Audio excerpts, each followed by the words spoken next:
वृक्षों पर लगे मीठे फलों का आहार करके जब सब उस स्त्री के पास आए तो उसने भी अपनी सारी कहानी सबको कह सुनाई।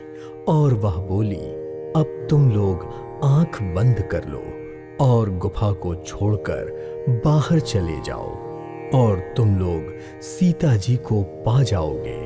निराश मत हो। आंख बंद कर जैसे ही सबने आंखें खोली तो सबने देखा कि वह सब समुंदर किनारे खड़े हैं। इधर वह स्त्री स्वयं वहां गई जहां श्री रघुनाथ जी थे। उसने प्रभु के चरण कमलों पर मस्तक नवाया और बहुत प्रकार से उनकी स्तुति की और विनती की। और प्रभु ने प्रसन्न होकर उसे अपनी अचल भक्ति प्रदान कर दी। और फिर प्रभु की आज्ञा मिलते ही स्वयं प्रभा बद्रिकाश्रम में चली गई। वहां वानरगण मन में विचार कर रहे थे कि 1 महीने की अवधि तो बीत गई पर सीता जी का अभी तक पता नहीं चल पाया। और सब आपस में बातें करने लगे। तब सीता जी की खबर लिए बिना वह वहां लौट के भी क्या करेंगे। अंगद ने नेत्रों में जल भरकर कहा, दोनों प्रकार से हमारी मृत्यु निश्चित है। एक तो हम सीता जी की सुध नहीं ले पाए और दूसरे वहां जाने पर वानर राज सुग्रीव हमें मार डालेंगे। वे तो पिताजी का वध होने के बाद ही मुझे मार डालते, पर श्री राम जी ने मेरी रक्षा की। इसमें सुग्रीव का कोई एहसान नहीं है। अंगद बार बार ऐसा कह रहे थे कि अब हमारा मरण हुआ ही समझो, इसमें कोई भी संदेह नहीं है। वानर अंगद के वचन सुनकर कोई कुछ बोल ही नहीं पाया। फिर पल भर के लिए सबने सोचा, फिर बोले, हे युवराज, हम लोग सीता जी की खोज किए बिना वापस नहीं लौटेंगे। ऐसा कहकर सब वानर सागर के तट पर कुश का आसन बिछाकर बैठ गए। जामवंत ने अंगद का दुख देखकर उसे श्री राम जी की अनेकों कथा सुनाकर कई उपदेश दिए और कहा, वह साधारण मनुष्य नहीं भगवान है।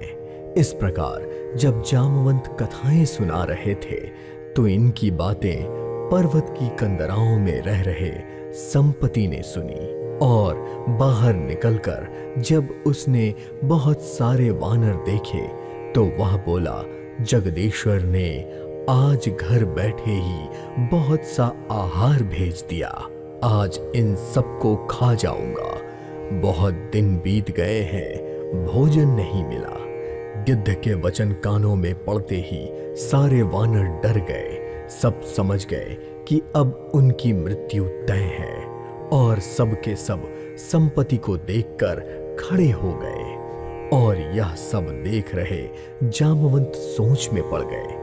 तभी अंगद ने कुछ सोचते हुए कहा, जटायु के समान धन्य कोई नहीं है। श्री राम जी के कार्य के लिए उसने अपना शरीर त्याग दिया और भगवान के परम धाम चला गया। यह सुनकर शोक से युक्त संपत्ति वानरों के पास आया तो सभी डर गए। तो उसने सबको निर्भय करके जटायु का वृत्तांत पूछा। तब वानरों ने संपत्ति को सारी कथा सुनाई। अपने भाई जटायु की करनी सुनकर संपत्ति ने श्री राम की महिमा का गान किया और कहा, मुझे समुद्र के किनारे ले चलो, मैं अपने भाई जटायु की तिलांजलि दे दूं। उसके बाद मैं तुम्हारी सहायता करूंगा और बताऊंगा कि सीता जी कहाँ है, जिसे तुम खोज रहे हो। समुद्र के किनारे पहुंचकर उसने अपने छोटे भाई जटायु की श्राद्ध कर्म किए और उसके बाद वह अपनी कथा कहने लगा। हे वीर वानरों सुनो, हम दोनों भाई अपनी उठती जवानी में एक बार आकाश में उड़कर सूर्य के निकट चले गए, पर जटायु सूर्य का तेज सह नहीं पाया और वापस लौट आया। परंतु मैं अभिमानी था, रुका नहीं और सूर्य के पास पहुंच गया, जिसके कारण मेरे पंख जल गए और मैं जमीन पर गिर गया। वहीं चंद्रमा नाम के एक मुनि थे। मुझे देखकर उन्हें मुझ पर बड़ी दया आई। उन्होंने मुझे बहुत प्रकार के उपदेश देकर मेरा देह मोह मिटा दिया और उन्होंने कहा, त्रेता युग में साक्षात परम ब्रह्म मनुष्य शरीर धारण करेंगे। उनकी इस तरह को राक्षस का राजा हर ले जाएगा। उसकी खोज में प्रभु जब अपने दूत भेजेंगे, उनसे मिलने पर तू पवित्र हो जाएगा और तेरे पंख फिर उग आएंगे। चिंता ना करें, उन्हें तू बस सीता जी का पता बता देना। मुनि की वाणी आज सत्य हुई। अब मेरे वचन सुनकर तुम सब प्रभु का कार्य करो। त्रिकुट पर्वत पर लंका बसी है। वहां स्वभाव से निडर रावण रहता है। वहां अशोक नाम की एक वाटिका है जहां सीता जी हैं। इस समय वहां एक वृक्ष के नीचे सोच में बैठी हैं। मैं उन्हें देख रहा हूं।